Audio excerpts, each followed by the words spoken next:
Halo teman-teman, pernah nggak sih kalian merasa presentasi itu sudah penuh isi, tapi tetap sulit dipahami audiens? Nah, bisa jadi masalahnya bukan di isi, tapi bagaimana cara kita mendesain pesan tersebut, terutama dari sisi verbal dan visual.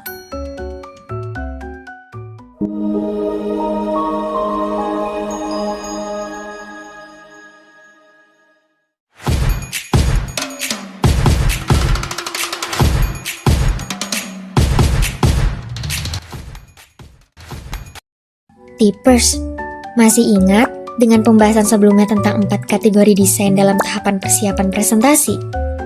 Sebelumnya, kita telah membahas desain umum dan desain pembelajaran. Lalu, bagaimana dengan kategori desain verbal dan visual? Setelah menonton video ini, diharapkan mahasiswa mampu mengidentifikasi dan menerapkan prinsip desain verbal dan visual dalam penyusunan media presentasi. Berikut ini adalah hal-hal yang harus diperhatikan. Pertama, desain verbal. Desain verbal adalah cara menyampaikan pesan secara lisan yang dirancang untuk didengarkan. Ada beberapa prinsip penting dalam desain verbal. Gunakan kata sederhana dan kalimat pendek. Gunakan gaya percakapan. Hindari kata yang sulit dipahami atau ambigu.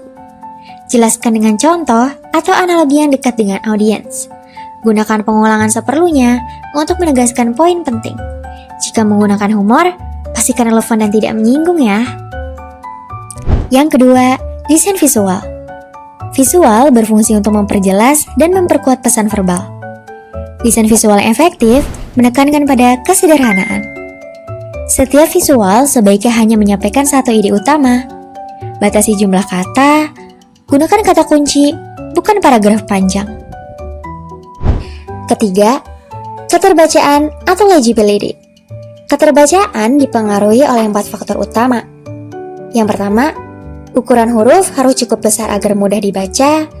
Kedua, gaya huruf sebaiknya sederhana dan tidak berlebihan. Ketiga, jarak antar huruf, kata, dan baris harus proporsional agar tidak terlalu rapat atau renggang. Selain itu, kontras warna antar teks dan latar belakang harus cukup selaras agar tulisan mudah terlihat. Keempat, grafik. Kita dapat menggunakan grafik dan diagram untuk menyajikan data secara visual. Terdapat 3 jenis grafik yang umum digunakan. Ada grafik garis untuk menunjukkan perubahan dari waktu ke waktu. Ada grafik batang untuk membandingkan jumlah. Ada grafik lingkaran untuk menunjukkan perbandingan bagian terhadap keseluruhan. Yang terakhir, hubungan verbal dan visual.